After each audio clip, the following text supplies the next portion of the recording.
is Wednesday, December 4th, 2019. I'm Pete Dominick. This is the Stand Up with Pete Dominick podcast. Oh, we have a lot of news. Kamala Harris dropped out of the presidential campaign, and the presidential race now older, wider, and more male. But don't fret, Liz Cheney made sure to point out that Pocahontas is still in the race with a tweet. She actually said that because racism is totally overt now. President Trump announced he'd impose tariffs on Brazil, Argentina, and France, and markets then plummeted.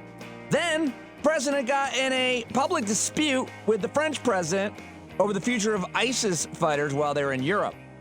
Black Friday, Cyber Monday, Giving Tuesday are all over, so it's now just plain old Crazy Wednesday. Join me for today's podcast, Talk Guns, the Constitution, and Supreme Court, is Professor Eric Segall. It's a Stand Up with Pete Dominick podcast. Very happy to have you listening, subscribing, supporting us on Patreon, patreon.com/Pete Dominick. No ads yet because we have almost 200 people subscribing on Patreon. If you're not one of them, please consider it. Okay, let's set up my conversation with Eric Segall by reading the news from Reuters, which reads, on Monday, the Supreme Court heard oral arguments in the first major gun dispute to come before them since 2010, with gun control advocates fearful the court, with its 5-4 conservative majority, could issue a ruling further expanding firearms rights nationwide. Much of the arguments focus on whether the court should even decide the merits of the legal challenge because the city of New York in July got rid of the limits imposed on licensed gun owners on where they could take their firearms that were central to the legal challenge. Here now to unpack it all is our friend Eric Segall. My conversation with him right now on the Stand Up with Pete Dominick podcast. Well, ideally, I wanted to sit down with my good friend Eric Segall in person and have like a 3-hour conversation with him about the Supreme Court, his thoughts on it all. We haven't been able to work it out, and I can't wait any longer to get him on the Stand Up podcast. He is one of the all-time favorite guests from regular, long-time listeners of the old SiriusXM show, and everybody's been saying, when are you going to have him on? I'm sorry it took us till episode whatever this is, but he is now joining me via Skype from his home in Atlanta, where he is a professor of constitutional law, the Kathy and Lawrence Ashe Professor of Law. That sounds prestigious. He's a constitutional law professor. He's a very well-educated guy. His essays and op-eds have appeared in everywhere from the LA Times to the New York Times to Slate. He posts regularly at the Dorf on Law blog and so many other outlets. And of course, he is the author of 2 excellent and very important books. Supreme Myths, Why the Court is Not a Court and Its Justices Are Not Judges, and most recently, Originalism as Faith. Ladies and gentlemen, Professor Eric Segall for the first time on the Stand Up with Pete Dominick podcast. Hey, pal.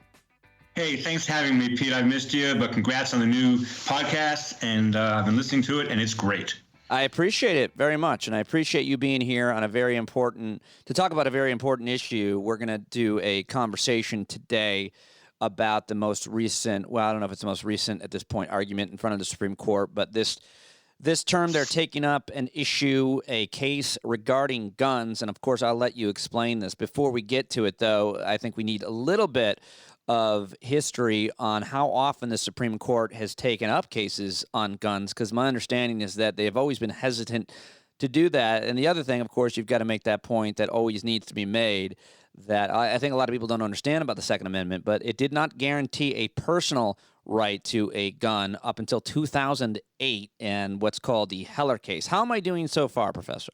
That was extremely good. No. And if you want to teach my class tomorrow night, fly on down. Oh, I can fly by the seat of my pants on almost anything for 5 to 10 minutes. My students would love you, I have no doubt. Are your classes only 3 minutes long? Because I can definitely do well for that long.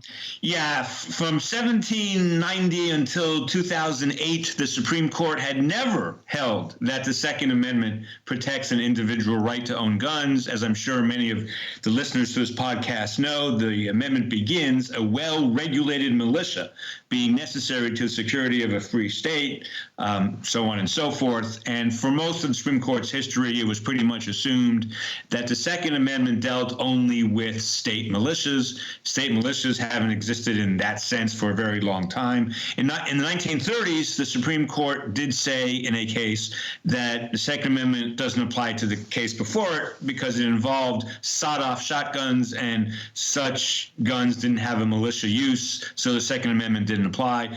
But all of that changed in 2008 when 5-4, and not surprisingly, 5 conservatives voted against 4 Democrats to hold the Second Amendment does protect an individual right to own guns.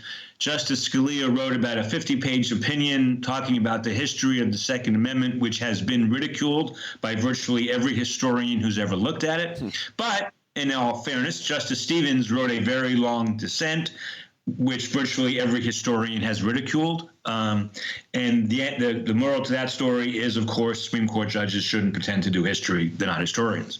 Justice Breyer had the I think, best opinion in Heller, where he said, let's forget for a minute about text and history and legal mumbo jumbo. What we need to do here is balance gun safety against gun rights, and gun safety should win most of the time. That's what the law ought to be, but that's not what the law is.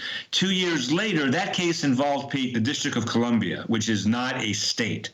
2 years later, in 2010, in the McDonald case, the court extended what they wrote in Heller to the states for the first time. So those are 3 separate cases dealing with guns, access to guns, personal rights to guns. Yes, and all they did in Heller and McDonald, the 2 recent cases, was overturn complete. Both cases involved the same type of law, a complete ban on handguns. One in D.C., one in Chicago, anywhere, anytime, any place, for all intents and purposes. There were a couple exceptions, but that was basically it. And the court said the core Second Amendment right is self-defense in the home, and a handgun is what most people use for self-defense in the home, so a complete ban violated the Second Amendment. A complete ban, meaning they're up until then, up until 2008, there was a ban on individuals, a federal ban. A national ban. No. A D.C. ban for D.C. and a Chicago ban for Chicago. And so what changed in terms of access to guns or gun rights after Heller and McDonald? So that's interesting, because this gets me on my hobby horse about why guns, like abortion, should be left to state and local governments. D.C. studied this in the 70s. You know, D.C. has always had a lot of violence in general. And D.C. studied this issue, brought in police officers, parents, gun owners. They did the whole thing. And they decided, through democracy at the local levels, that we don't want handguns basically in our city, that they cause much more harm than good. Now, I'm not taking a position on whether that is correct or incorrect. I am not a gun expert, as you know. What I do know is democracy worked, pretty much, and they came up with this ban. Around that same time was when a few legal scholars and the NRA and interest groups started really pushing this idea that the Second Amendment protects an individual right to own guns. Before the late 1970s, nobody thought that. I said before to you that gun toting conservative Chief Justice Republican Warren Burger said in the 1980s that the idea that the Second Amendment protects an individual right to own a gun is a fraud. He didn't say it was wrong. He didn't say it was incorrect. He didn't say it was unpersuasive. I mean, he said all those things. But what he called it was a fraud. So, but let's not relitigate that today, because the court has said it's not a fraud. Yeah, but just to be clear, that meant that he interpreted the Second Amendment as meaning who could have a gun and for what purpose, if not. Only if you're in the militia, state militia. Otherwise, Second Amendment didn't apply. And that was the case. By the way, is what it says. That's how you interpret it. Well, so here's the thing. The way that Justice Scalia interpreted in Heller, and this is reaffirmed in the 2010 case, and what lower courts have been stuck with ever since, is Scalia basically said guns that are in common use, or arms that are in common use, are protected by the Second Amendment. Pete, that's the exact opposite of history. What history tells us is the Second Amendment was passed because the state governments, the brand new state governments, were rightly concerned that the federal government that was brand new could turn tyrannical like the King of England. And they wanted to make sure their own local military units could be armed to fight off a potentially new and tyrannical federal government. It had nothing to do, zip, with self-defense in the home or hunting for that matter, had nothing to do with recreation. And Saul Cornell, the chair of the history department, or the former chair of the history department at Fordham University, and a well-regarded historian, has made the case that the only weapons that were protected by the Second Amendment at the time were military weapons used by military people. Scalia turned that exactly around in Heller and said it was common weapons used by common people. But it's all a fiction. But but it wasn't. I mean, it didn't start with Scalia. It started with gun rights activists. I mean, what I've always heard, I think to me, someone I've talked with you about this so many times. I've read about the history of the Second Amendment. To me, the thing that always resonates most is that for the first 200 years of the country, or since the Second Amendment was written at least, it meant one thing. And then suddenly, as you just mentioned, in the late 70s, it meant something different, and that had to do with the NRA. Not the late 70s. It took you 2008.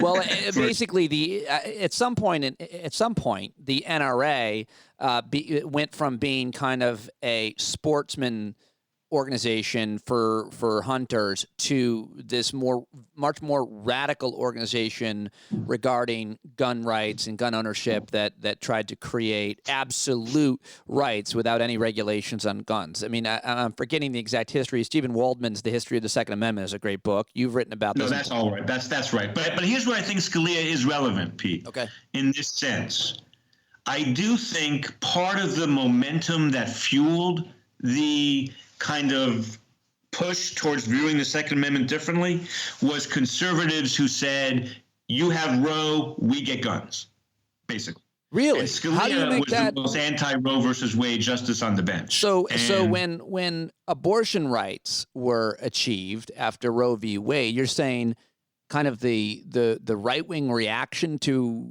women's reproductive rights was gun rights? Is that what you're saying? No, what I'm saying is not right after Roe for the first few years after Roe versus Wade was decided, it wasn't even that controversial. It became controversial when, and this is still haunting us today, but this is for a different podcast, when the evangelical right was merged with Reagan's coalition. Right. That's when everything changed about abortion. Okay. And now today the evangelicals are running the White House. That's a conversation for a different day. Yeah, let's do that one next time. Okay. But let me just say about the reason we're talking today specifically is this morning a Second Amendment case was argued that I think. Just to be clear, I don't know when this is airing. I'm not going to edit this out because it doesn't matter. It's a podcast. But on Monday morning, December 2nd, a lot of attention was being paid, of course, to the argument made at the Supreme Court about what? So New York City had passed a law a while back. And I can't say this was the smartest law ever, but New York City is, 12 million people in a very small area. You know, I'm not sure if everybody knows how small Manhattan really is. It's tiny. It's like 23 square miles, and there's like over 1 million people that live there. And then, during the workday, it's double that. Well, no, there were 12 million people, I thought, in the New York City metropolitan area. But in any event. Well, all the boroughs, yeah. But yeah. Go ahead. So they didn't want guns in their streets. I don't think that's necessarily that unreasonable. So they had this scheme where you had both something called a premises license and a carry license. And it was very, very difficult to get a carry license. This case did not involve carrying a gun. It wasn't as hard or very hard to get a premises license, which means you're allowed to have a gun in your home. But New York City didn't want that gun transported because it didn't want guns in Manhattan, basically. So it said you can only take that gun to 7 licensed shooting ranges within New York City, but no place else. So I would have preferred that law to say, You can only take it to those 7 licensed places, or a second home, or maybe if you're going on vacation somewhere outside of the state or the city, you could bring it there. But it didn't. It had no. It just said you can't bring it anywhere other than the shooting ranges. So that was challenged by the New York State Pistol and Rifle Association. I'm sure. I shouldn't say I'm sure. I'm guessing the NRA is also, backing this and funding it. And they said it was unconstitutional under the Heller and McDonald decisions. Here's a key thing, Pete. Other than one Massachusetts case that didn't say anything important, the Supreme Court has not gone back to the Second Amendment until this morning, the morning of the Monday, whatever. Interpreted differently, the Supreme Court, there have been gun cases that have tried to make it to the Supreme Court, but they never take these cases. Yes, and there are hundreds of them, and some of them much more serious restrictions on guns than New York's law. And Adam Winkler, who's been on your show before, a gun expert, was on your show previously, and I had always opined together in public, in various places, that the reason the court hadn't taken another Second Amendment case, despite hundreds of lower court cases, and despite Scalia and Thomas yelling in dissenting opinions, take these cases, was because no one knew how Justice Kennedy would vote. As usual, when he was on the bench, he was the swing vote, and the conservatives were not sure about his vote. And we later learned that Justice Kennedy was responsible for actually the second most important part of the Heller decision. Kennedy didn't write that decision, but to get his vote, Justice Scalia had to include a paragraph that said nothing in this opinion suggests that traditional gun laws, like keeping guns out of the hands of felons, the mentally ill, or keeping guns out of sensitive places like government buildings and schools, nothing in this opinion suggests any of those laws are unconstitutional. That paragraph was criticized by conservatives who said, where do you get that in originalism or textualism or whatever? But we have since learned Kennedy insisted that paragraph be in. Is that common that one justice would kind of negotiate with another justice? Yes. You can have my vote if you'll include this in your dissent or opinion? Extremely common. All right. Yeah. And it's not. I'm not suggesting Kenny did anything wrong. He said, if you want me to vote with the majority, I want you to include this language, and that happens all the time. It was crucial language, and lower courts have used it. I saw a statistic this morning that basically 90% of gun laws have been upheld since 2010. Only 10% have been struck down, and I would venture to say many of those decisions rely on that one paragraph that Justice Kennedy put in the opinion. Because that paragraph designated certain rights and, more importantly, I guess, locations as to where you could have a pistol. It designated limits on the right to own guns. If you're a felon, no such right. If you're mentally ill, some kind of official diagnosis, no such right. If you're in a school or a post office or a government building, no such right. And the problem in New York, apparently, is that it's, as you mentioned earlier, it's so densely concentrated in terms of the way that people live and work that there's always a school, there's always a church nearby, there's always some establishment, a daycare somewhere that constitutes an issue for where you might have that gun. So exactly. And one of the things you and I have discussed a lot in the past is if there is any area of constitutional law, and I mean any, I'm talking about affirmative action, abortion, campaign finance reform, pick any issue of constitutional free speech, any issue of constitutional law. The one that to me has always seemed most local is the balance between gun rights and gun safety. You know, Pete, in rural Montana, I don't know what gun safety requires. I have no instinct for it. And whatever it is, I am sure it is very different than Times Square. And that's yet another reason why the court should be out of this business altogether. Right. Because national rules is not something we need here. We need local rules. But in any event, New York City did not want guns in Times Square, near the Met, in the Village, which is so densely populated. The law was challenged, and then Kavanaugh replaced Kennedy.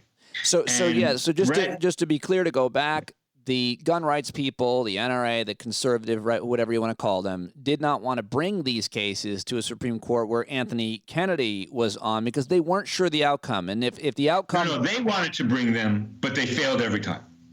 What I was saying is the 4 conservative justices, there were never 4 votes to grant cert. It takes 4 votes to hear a case. And they could never, and obviously, except for one minor exception, the 4 liberals and the 4 conservatives never wanted to hear a gun case, I'm guessing because neither side knew what Justice Kennedy would do. Got it. Okay, I understand. So now that they have a different makeup with Trump appointing Gorsuch and Kavanaugh. Not just a different, well, Gorsuch didn't make a difference, but Kavanaugh does, and here's why. Because he replaced Kennedy, for one thing. Replacing Scalia didn't matter. We knew what Scalia was going to do. But more importantly, and I was teasing somebody today, apparently Brett Kavanaugh asked no questions, not a single one, at the gun case today. And I joked, well, that kind of makes sense, because he ran his campaign on the Second Amendment. When I say campaign, I'm being obviously a little bit facetious.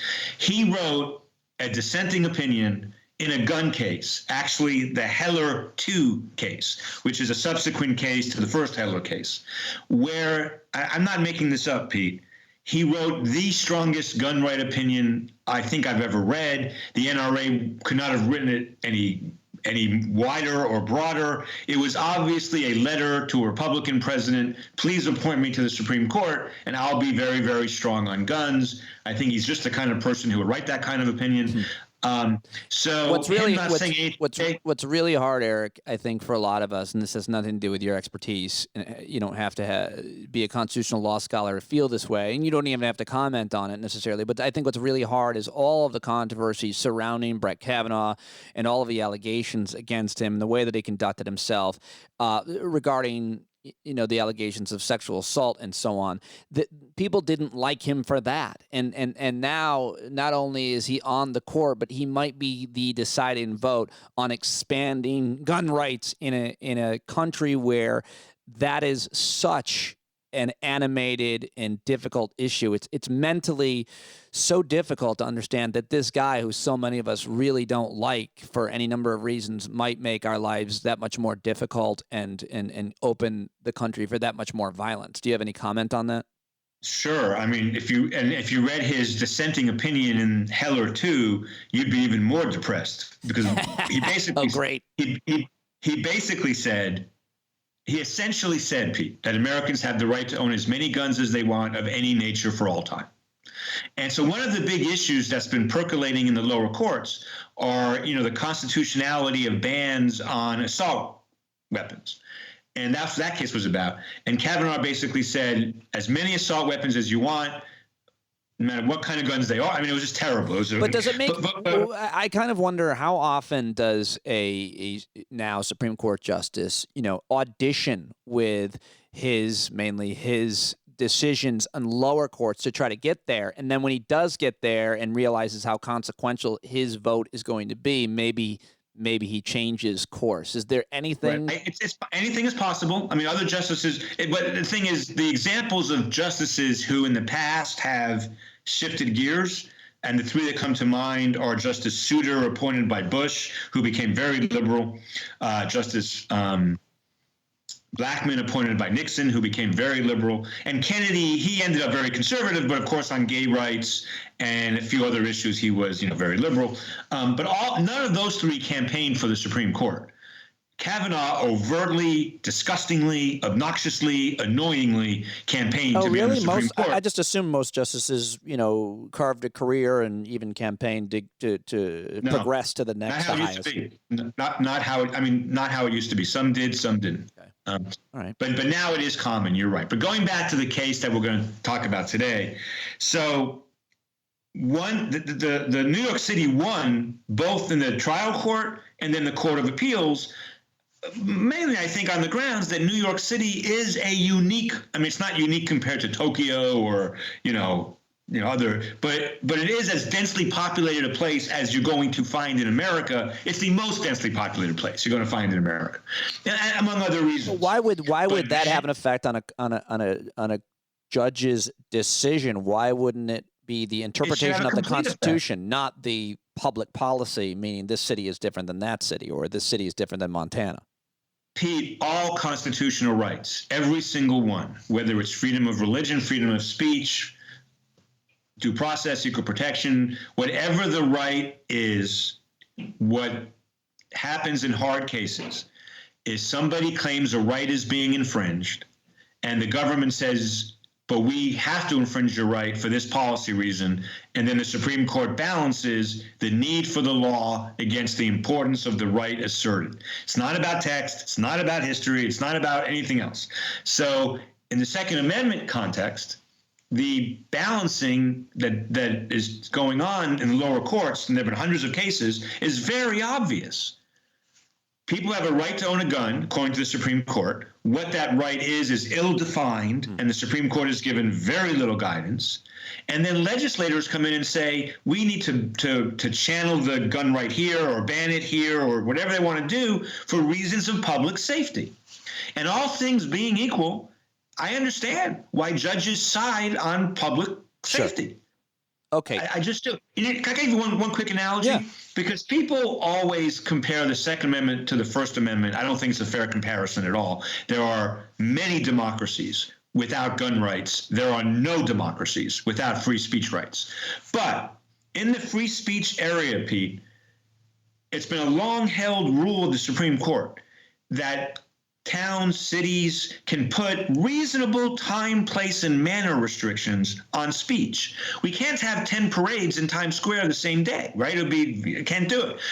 And as long as the government is not saying we're limiting this speech because we don't like the speech, it can channel it to safe places. Right. Well, obviously you can see the analogy to gun rights. You can own a gun, but we're not going to necessarily let you bring a gun into Times Square. Or I would even argue, every single one of our rights, all of our freedoms are not, absolute? There are no absolute freedoms. I would say that the restrictions that you put are what kind of gun and what kind of ammunition and who can have it and where you can have it and when you can have it. Those all seem reasonable.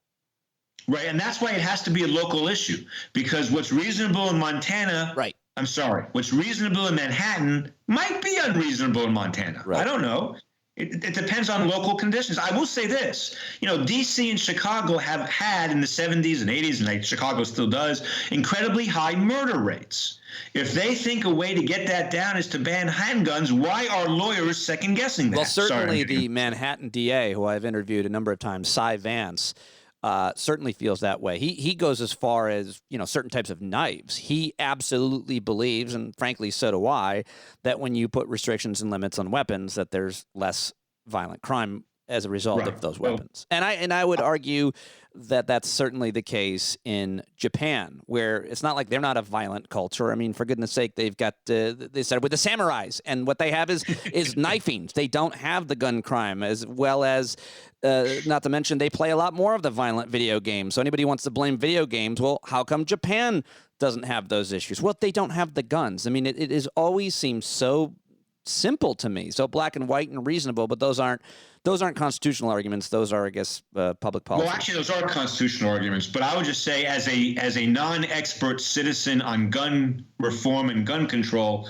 I share your views. As a constitutional law expert, what I'm saying is Heller is a wrong decision. The text, history, and policy behind the Second Amendment was not what the majority said it was. And you and I should not be having this conversation. But unfortunately, we have to have this conversation, and it's going to get much, much worse.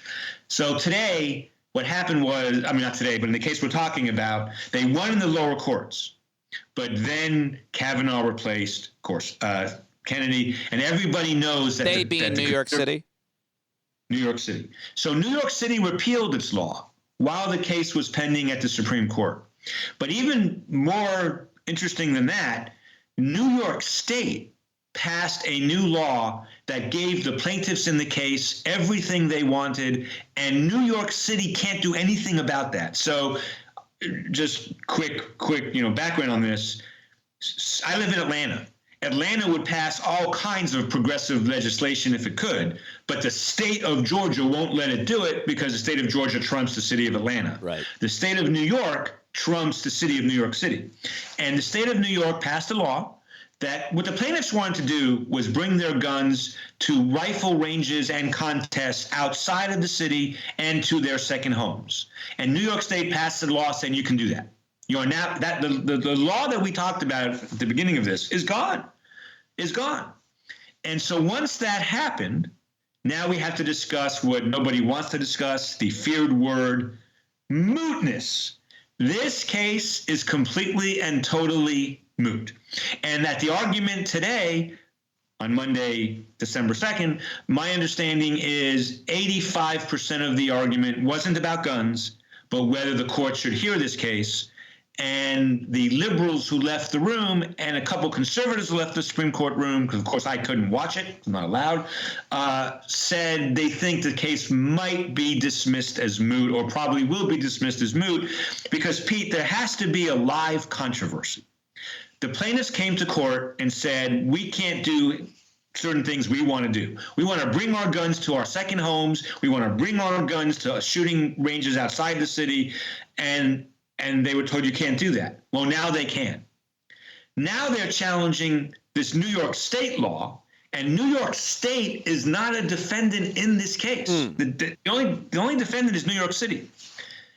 So I want to read to you what Justice Sotomayor said, because I don't want to talk a lot about mootness, because I want to say what's going to happen next after this case goes away. Oh, I'm so sad that you don't want to talk about mootness. It's so sexy. Let me read you what Justice Sotomayor asked the lawyer for the gun rights folks today. All right. Quote, what you're asking us to do is take a case in which the other side has thrown in the towel and completely given you every single thing you demanded in your complaint for relief, and you're asking us to opine on a law that's not on the books anymore, and one that's not on the books not because of something the city did, but because the state, a party who's not a party to this litigation, has done. In other words, the original case is all gone. And there's no reason for the court to hear this case. And I actually think, after reading the argument a little bit and seeing what people were saying, I don't think this is the case the court is going to take to strengthen the Second Amendment. But, and that but is as big as California, the Supreme Court, Pete, is going to take a Second Amendment case. So it might not be this one, but it will be another one. Here are some of the headlines from after the arguments today. NBC News, Supreme Court appears unlikely to hand victory to gun rights backers in Second Amendment case. New York Times, Second Amendment case may fizzle out at the Supreme Court. Fox News, Supreme Court hears gun control case that inspired court packing threat from Dems. And Vox, Supreme Court guns, big victory for Second Amendment activists is unlikely. So those are just good homework. Good homework. A selection of the headlines as a. But let me just say one thing, Pete. This case shouldn't even have gotten this far. So after New York State changed its law, the court basically sent a letter to the parties saying, "Is the case moot?" And the plaintiffs said no. The New York said yes. Don't hear it. The court should have dismissed it at that point. There was no reason to have oral argument on this, because this. Well, if the court is a court, this is not a close case. Now, having said that, who knows what this non-court is going to do? But it doesn't really matter. Well, explain that for people who haven't heard your theory that this is not a court. You called the Supreme Court a non-court, sir. How dare you? Right. So judges aren't supposed to do certain things, and everybody agrees on some things they shouldn't do. They shouldn't take bribes, and the Supreme Court doesn't. I'm not saying it does. They shouldn't hear cases involving their family members. The Supreme Court doesn't do that. And they shouldn't hear cases where they have their own financial interest, and they don't do that either most of the time. But here's something that we do expect courts to do: take prior law minimally seriously. Just minimally seriously. We don't say to judges, you do what's best, taking into account everything. We say to judges, sometimes do what's best, but take into account prior law. The Supreme Court has never been an institution that takes prior law minimally seriously, in my opinion. It is an ultimate veto council.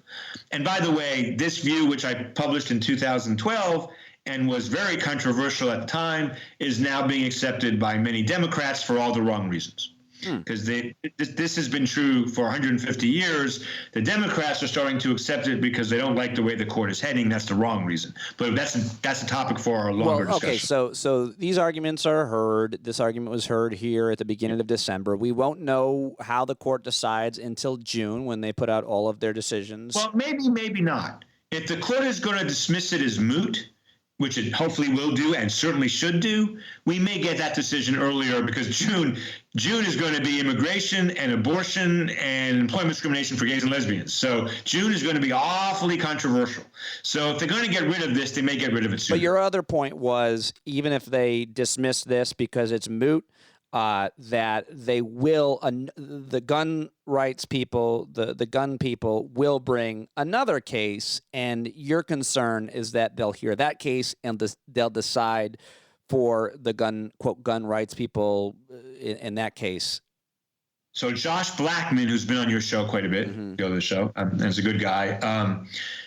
He's a gun guy. He listed a ton of cases in the lower courts that are ready, basically, for the court to take.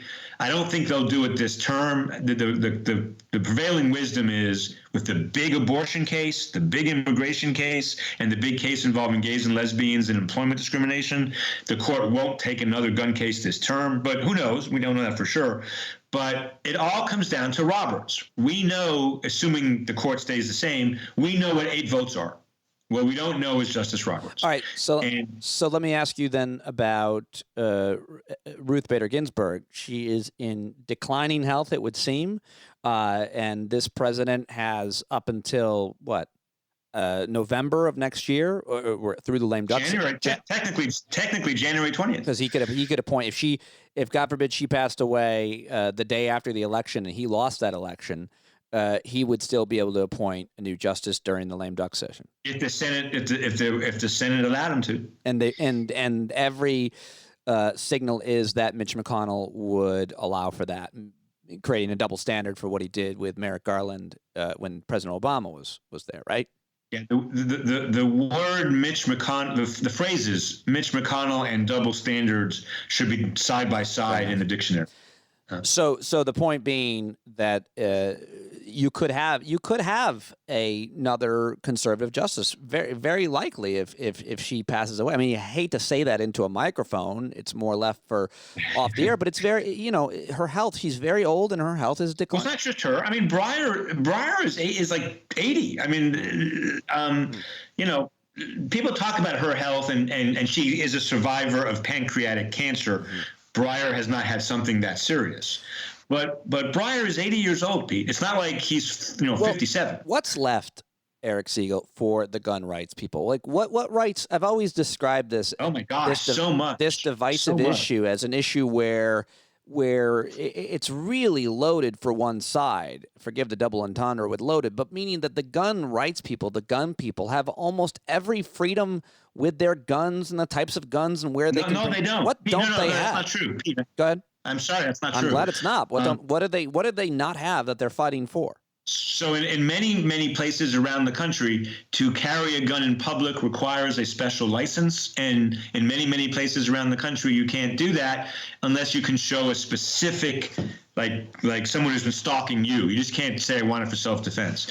People want to bring guns into government buildings. People want to own assault rifles. And in Maryland and New York and other places, you're not allowed to under state law. There's all kinds of – so what – I said a few minutes ago, Pete, that roughly 90% of cases in the lower courts since 2010 have upheld gun laws, upheld them. What gun rights want is the Supreme Court to get back into the game and overturn those lower court decisions. And whether the court does that or not depends on Justice Roberts. One quick aside about Justice Ginsburg. Should the court lose a liberal and should a Republican president get another appointment so that there would be not 5 justices who are conservative, including the chief, but 6, which would make the chief's vote irrelevant pretty much because there'd always be 5 very conservative votes. Right. I have mixed feelings about that, Pete, to be honest. And let me tell you why. Yeah. I think what Justice Roberts, this gets a little into the weeds of constitutional theory, but not too much. What Justice Roberts, I think, has been trying to do and will continue to try to do is do as many conservative things as he can while not tainting the Supreme Court's legacy or tainting the Supreme Court's reputation. And that's why one of the things he said at his confirmation hearing has been somewhat true, in that Roberts goes a little bit slowly. He did vote to strike down the Voting Rights Act. Yeah, that's what I was going to bring up. I mean, that of all time. But 3 years before that, he warned Congress that he might do that. In other cases involving religion, he has gone more slowly than Gorsuch wanted to go, for example, or Thomas wanted to go.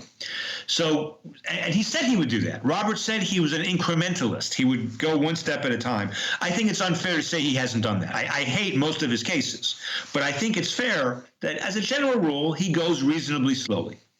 Affirmative action is an exception to that, but all rules have exceptions. Another conservative justice will make his going slowly irrelevant. Right. But what it will also do is push the court way to the right of the American people. The court is already to the right of the American people. How can you say that? How could you? I mean, I agree with that generally, but how do you measure such things? Political scientists measure it all the time, okay. And there are ways to measure it. For example, we know we don't have the time for me to go through that, but for sake of argument, I think it's fair to say that through most of the court's history, it has been either left center or right center. And when the court has strayed too far, it's gotten into huge trouble. So when it went too far right of center between 1900 and 1935, FDR did his famous court packing plan, and the court was threatened, and the court went back to being more moderate. The Warren Court went way too far to the left, and the result was Richard Nixon's Law and Order campaign, and then President Reagan's merging with the evangelicals to create the Federalist Society, and that's where we are today. Right. If this court were to get another conservative, and Justice Roberts' vote becomes much less meaningful, and the court goes way to the right, there will be a huge backlash among the American people, and that might, in the very long run, not be a terrible thing as compared to Justice Roberts' very kind of sneaky, slow move the court to the right in a way that won't get them in too much trouble, but will have many of the same effects. Well, so the most depressing thing to me, and I don't know what you'll say to this, but it would seem that all these amazing organizations that have, popped up as a result of gun violence in our country, Moms Demand and Everytown and so on, they have advocated for basically electing politicians at every level, local, state, and federal level, that will create regulations that a lot of us think are sane and reasonable. And yet any one of those regulations, any one of those laws that could be passed as a result of this grassroots activism, as a result of electing these people, those laws could be overturned by lower courts, or rather the Supreme Court. So meaning all this, is that right? Yes, but let's play both sides here. That's 100% right, and I think it's 100% wrong. But it's also true about abortion. In most red states, in roughly half the country, state legislators are passing what you and I think are horrific, anti-choice laws that get in the way of women's health. But it's the same democracy, Pete, which is why a few months after Heller was decided in 2008, a very respected Republican judge, Harvey Wilkinson, who works at the Court of Appeals in the Fourth Circuit, which is tied for the second highest court in the land, wrote one of the best law review articles I've ever seen written, and it's very unusual for a sitting judge to do that. Mm-hmm. And he said the court was wrong in Roe, and the court is wrong in Heller. These are both issues that should be resolved by the people through democracy. Right. And although I am pro-choice all the way down, and I don't like what I see in the democracy-producing abortion area, I think he was exactly right. So but what I'm saying to you is, if you're willing to say the court should not invalidate gun laws when local politicians elect them at the behest of local constituencies, you've got to ask yourself about abortion as well. Fair enough. Yeah, no, I think that's always A really good point. I'm glad you made it. Okay. What else? I'll let you go. Are we done? I just want to conclude by saying the people who know the court the best are predicting, no one ever knows, but are predicting this case today will not be the vehicle through which this court strengthens Second Amendment rights, but that the strengthening of Second Amendment rights is inevitable. And for those of us who, as a policy matter, feel like that issue should be left to the people who are experts in gun safety and gun policy, that is a terrible, terrible thing that's going to happen eventually. Well, we will see, and we will be talking with you about it right here on this podcast throughout, as well as all the other important cases that are coming up, as well as just general conversations about the Constitution in a way that only you have been able to present them so that I and many others can understand and be interested in. These are the most consequential issues, and that's what I always want to talk about. Thank you, my friend, for joining me for the first time, and I look forward to having I have this idea that you and I will be in person, and we'll have these 2 microphones, and we'll just lie down, and we'll just talk for hours and hours. Maybe I'll be able to get you high or something. But I mean, the idea that I can just talk. Wait, I'm not. Wait, that's evidence that's not admissible or not. That's data, not in evidence yet.